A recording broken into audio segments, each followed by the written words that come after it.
going on, Central State University? My name is Zion Adams, and welcome to the Marauder Land News Update special coverage of the 31st Annual Communications Week. Let's see what they have going on inside a Mass Communication Center. They may have something special for you.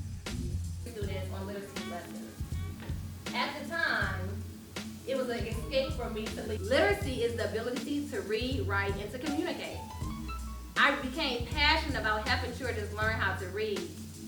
Watching a child go from struggling with words to confidently reading a book is one of the most powerful things that a teacher can experience. So you mentioned time management. What in undergrad, like extracurriculars were you a part of? I was a part of track, on the track team. We kind of created like our own unofficial title committee on the education team, and we would meet and we would plan. We were doing student teacher together, so even though it wasn't a official title, we were kind of doing our own thing, but that's about it. So I had to kind of keep adding layers. So as I was going through that, I learned different ways. So you are empowered, you will have critical thinking skills, analytical skills. That's the first one they're looking for. The second thing employers are looking for are the communication skills I mentioned, those soft skills. And those are things that you are gonna get here on this campus. I say Com Week is one of the best networking opportunities here at Central State University. Get out, meet people, talk to new people, ask questions, be curious, and enjoy the whole process. I think my favorite point from her was the negotiation of your yearly salary. I think she talked about like the first time she went to go get hers, she just jumped out at the first offer. And she should have negotiated a little bit more, so that's something I can take with me into the future.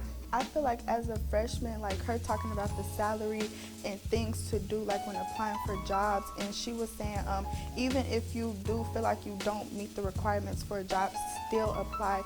That stood out to me. What I've learned in my career, when you first walk into the door, before you even speak, open your mouth, say your name, they're looking at you, they're judging you, right? So if you come in to a professional setting and you have on holy jeans, graphic tees, there's already a preconceived notion about you and your abilities. You don't want to give anybody any reason to discredit you before you have an opportunity to present yourself. A big part of like this industry, or at least the area and field that I'm working in, is they want to see like what new things can you bring? You know, what is it that you bring to the table? What attributes, what projects, what makes you special? And so if you're not working on your own projects, that's actually a cause for concern, you know, and people say, well, you get off work really late when you have time to do it. They genuinely expect you to be working on your own projects. Set a standard for yourself and stick to it in terms of your personal and professional goals. You know, I think a lot of times after you step foot off the campus of Central State University and you have your degree and you're looking for a job, you know, there's a standard that you need to hold your own self to. I definitely needed this one because I'm a terrible talker when it comes to television. So this is what we're improving on. When you're dealing with drones, it's not just another camera.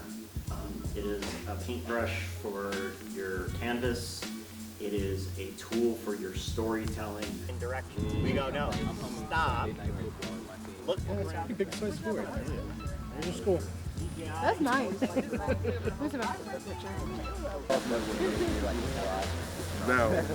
You got 15 feet to a tree, and you'll correct. Unique resident tone. And sometimes cast members are very vocal and very bold, so they'll put stuff like with voice acting for film and TV, it is really acting, so you have to really be more of a trained actor and bring those emotions and those characters and those ideas to bring those characters to life.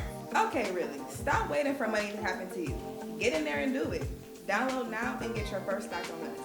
Robinhood. I mean, it's time to do money. Now, it's time for a celebration. The kind where you find an amazing diamond for the one you love at a fair and honest price. And you're only going to find it at Hellsberg Diamonds.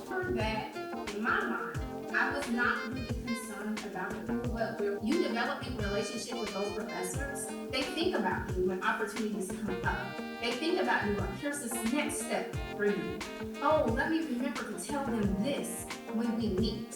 So those are the type of connections that you want to meet that are resources for you right now on your campus. If you can't get an internship, a paid internship, and you can get a job in the field that you're interested in while you're in school, I always suggest that because you're killing two birds with one stone. You're getting experience and you're getting a check.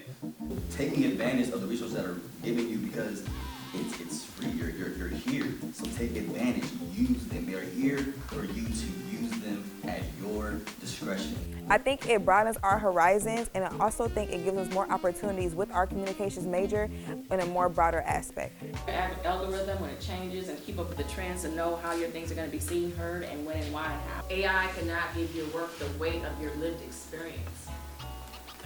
AI is only strong as the prompting, right? That's what we learned. Well, what in you is prompting what AI is going to generate for you? Looking back and moving forward celebrates the evolution of mass media and the growing influence of emerging technologies, especially AI on journalism. So the first recipient is Cameron Baldwin.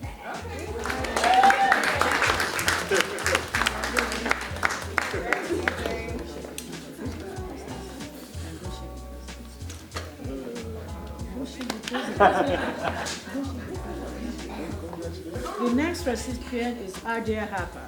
A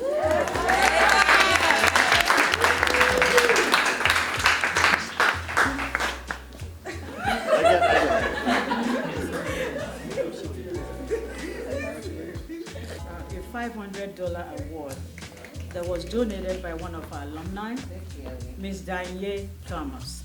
This award goes to Amanda Clay.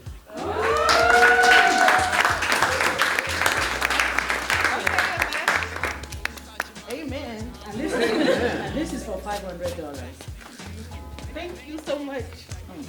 My father who passed away in 2010. And so I'm giving from this, because I want to have some more money left. I don't want to give it all out. I'm giving $250 to Aspen Smith.